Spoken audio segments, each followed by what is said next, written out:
Disclaimer. These videos show some tips to help you on a true hike of the AT. The ideas presented are not the only way, merely one hiker's experience. Remember, hike your own hike.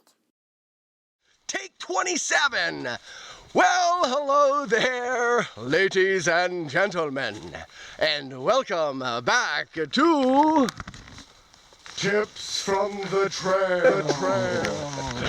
All right, and today we are going to talk about blisters, them nasty, painful things you get on your feet from hiking those thousands of miles of the Appalachian Trail. We're going to talk about how to keep from getting blisters, how to treat the blisters if you do get them, and how to keep them from getting worse. And I'll tell you exactly how I kept from getting any blisters at all on the Appalachian Trail. So let's get right into it.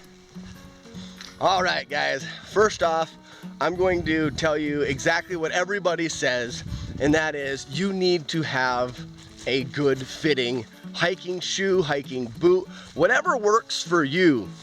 Now, every foot is different. I would suggest spending the time, prickers, don't let the baby get the pricker. I got it. All right. Sorry.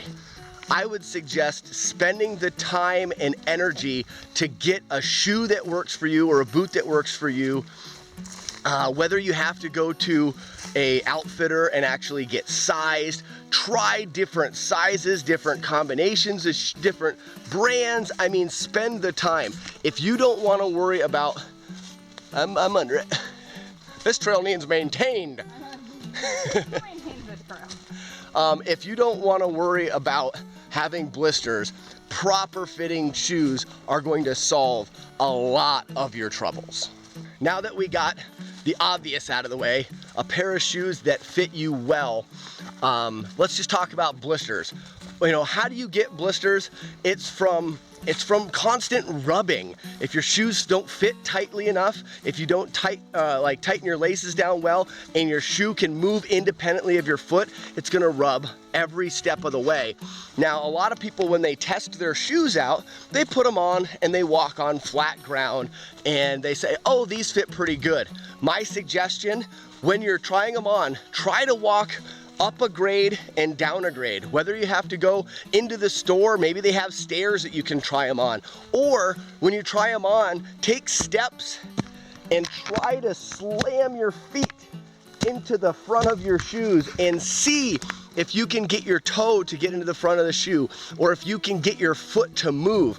That going downhill, and if you're hiking the AT, you're gonna do a lot of ups and downs, but that slamming your feet downhill is one of the main causes, in my opinion, of people getting blisters, because they don't account for their body weight and the momentum coming downhill to have their foot slide in their shoe. Also can cause some really uncomfortableness in your big toe if your toe is slamming into the front of your shoe. So make sure when you're fitting your shoes, really put them through a list of different things. You know, make sure you're actually testing them and you're not just slipping them on your foot and saying, ooh, these are comfortable. Break your shoes in. Now, I think that some people say, and I wore Salomon trail runners at the end that I didn't have broke in, and people say, oh, these shoes, they don't even need broke in. Sometimes they won't need broke in, but a shoe will always fit better and feel better once you've walked in it for a while. I think like the rule of thumb is like 40 miles, 50 miles is a good amount of miles to put on a shoe to really have it break into your foot.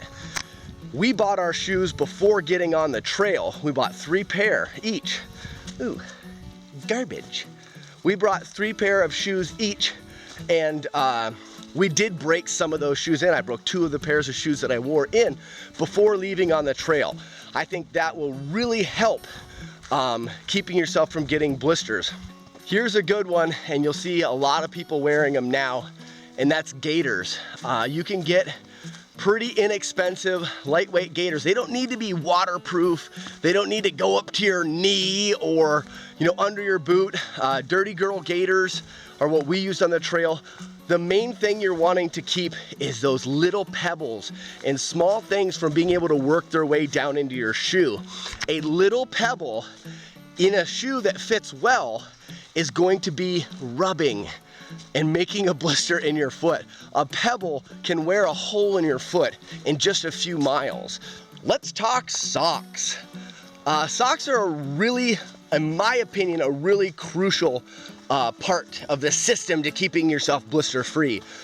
I think that, and it goes along with fitting your shoes, I think there's a little bit of a common mistake people make is thinking, well, if the shoe's a little bit loose, I can just put on a thick pair of socks, or I can kind of make up with that with socks. I think that the correct pair of socks for you are the socks that are gonna keep your foot the correct temperature and keep you from sweating. We're gonna get more into this, and that's gonna be the main point of this video, is moisture on your feet. But when you're getting your socks, I personally, even through 0-degree temperatures and hiking in the winter, I wear dress socks. My feet are so warm. I don't need to have a thick pair of socks. It took me years to figure that out, that if I wore anything with any kind of thickness to it, my feet would sweat. The water would end up making my feet cold anyways. So it ended up being that dress socks are what worked well for me and would keep my feet from sweating. So you should pick your socks depending on that, not whether you need to fill your shoe up and make your shoe fit better. Buy the right shoe. One more thing about socks, and this goes for any piece of gear, and that is, don't be lured in by what is popular and what everybody says is the best. Take time to find out what works for you. All right, guys, on to what I believe is the #1 cause of blisters on your feet, and that's moisture. Moisture just adds to the friction and the rubbing that you're going to get. I've got a little experiment for you to do. If you take a dry towel and your arm is dry, and you just take that towel, drape it over your arm and pull on it, it's gonna slide across your arm. Make your arm wet and make the towel wet, and then when you drag that towel across your arm, you're gonna notice that the towel pulls at your skin. It's just amping up the friction. So you can have a well-fitting shoe, and once your foot gets wet, the shoe is gonna start to move a little bit more. The material, when it gets wet, there's gonna be more give. Your foot's gonna slip in there a little bit and it's gonna pull at your skin. You are just gonna add a lot better chance of getting blisters when your feet are wet. And that's all I'm gonna say about that. Let's talk about how to keep your feet dry. You can't keep your feet dry. That's all there is to it. On the Appalachian Trail, you are not going to be able to keep your feet dry. Your main thing you want to do is, any chance you get, let things air out. Try to aim for shoes that are not waterproof, but are venting, that actually breathe so that they dry out. Light shoes, shoes that won't hold a lot of water. A lot of times your waterproof shoes and your Gore-Tex, no matter what on the AT, you're gonna get water in there. You get rained on for 3 or 4 days, everything's getting wet. And if they're waterproof, they don't let water in. They also don't let water out. So aim for a shoe or a boot that is breathable and not waterproof. Let your feet get wet, and then anytime you get a chance, you stop for a break for lunch, off come the shoes, off come the socks. Let your feet breathe. You're in at night, off come the shoes, off come the socks. Automatically have a couple pair of socks so that you can have one hanging off of your pack, trying to dry out as much as possible, even the little bit off of your pack. When you stop and they come off, put them on the roof of the shelter if it's hot. You know, do anything you can to always try to keep them aired out. My shoes, the Salomons that we wore, and I actually have a gear review on them, and I can put them somewhere in this video, but they breathed really well. And no matter how wet they got, a lot of times they could dry out overnight. The soles came out, which is another pro to some shoes. If the sole comes out, you can pull them out, and they can dry that way a little bit. Every night in my tent, I had a place to hang my socks. My socks hung every night. And it just, anything you can encourage to try to keep your socks dry. Here's a quick system we heard on the trail for getting your socks dry. If you have a Nalgene bottle, Nalgene bottles are rated for boiling water. Boil your water for your food, cook it up, put it in your Nalgene bottle, and then put your socks, like wrap the Nalgene bottle up in your socks, and you can actually see the steam come out of your socks. So you can use that hot water to dry your socks out. It's a pretty cool trick that we saw on the trail. One thing to make sure that you have, and I think it always encouraged me to, when I got to camp, popping my shoes and socks off, and then having a pair, we use Crocs, have a pair of Crocs, because if you have something to put on your feet when you get to camp, you're gonna be more likely to actually take your shoes off. If you don't have any camp shoes when you get to camp, you may not want to take them off because you don't want to walk around barefoot. So have something to put on your feet so that you can pop those shoes and socks off right when you get to camp.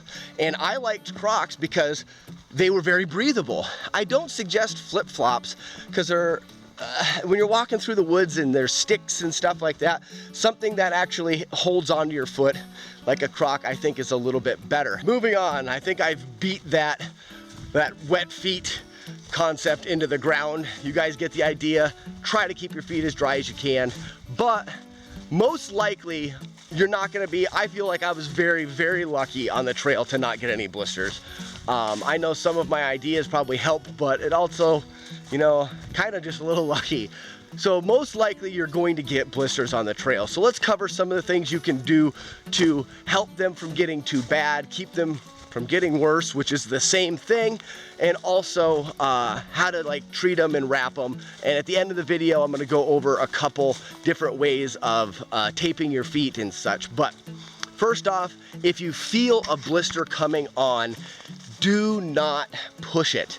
If you feel a blister coming on, stop no matter what you're doing, take your shoe and sock off and address the blister. The quicker you can actually take action, the better you can keep it from getting bigger. Those blisters will only get bigger and bigger and bigger. And if you can stop that rub, if it's rubbing on a section of skin, if you can stop it from rubbing there, it will not get any bigger. Problem is, a blister swells up and has liquid in it, making it bigger in size, which increases the rubbing from your shoe or whatever on the blister. So what I would suggest, and most of you guys are gonna know this already, Moleskin. Take some Moleskin, and a lot of the packages of Moleskin will have a bandage in them that is a circular with a hole in it, and that's actually for a blister. So what you do, take your Moleskin, cut it bigger than the blister, and then cut a circle out of the middle of it, the size of the blister, and then tape that over top of the blister so that it is raised above, and that's the part that's going to be hitting your shoe and not the blister itself. This can, a lot of times, stop it completely. You feel that little blister coming on, stop, take care of it, and you can stop it right in its tracks and keep it from turning into big old painful blister. Another thing to know about blisters, and I know from experience that this has been true for me, you don't want to pop the blister. Whatever you do, do not pop it. If you let it, you keep it from getting rubbed on, it'll actually go back down, and the fluid that's inside of it, the body will absorb.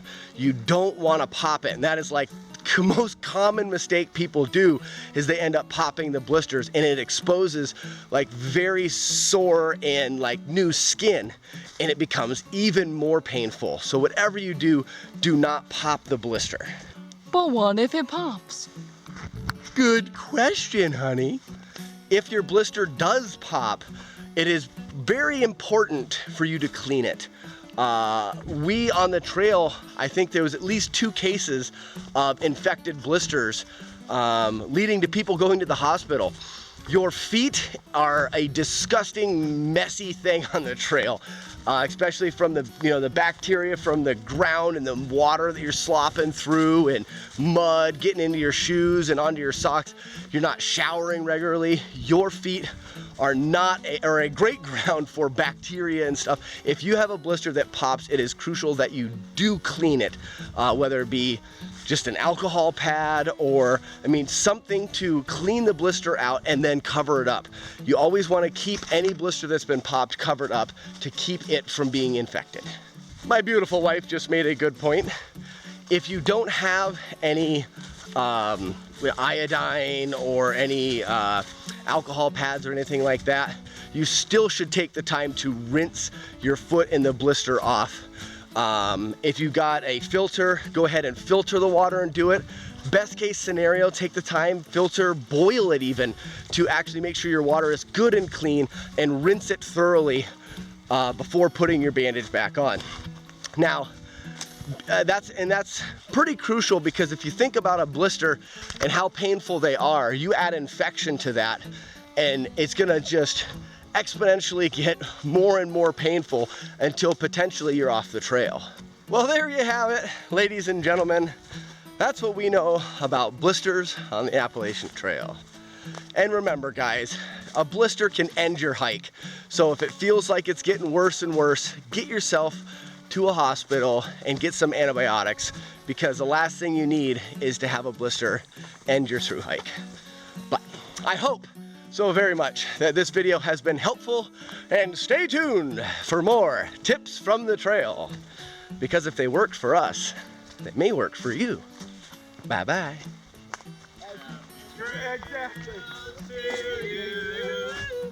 Until we meet. Oh, he was gonna pull away though. Happy trails to you. Smiling until then. Here, we can walk around. Happy trails to you. Here's his famous expression. Till we meet.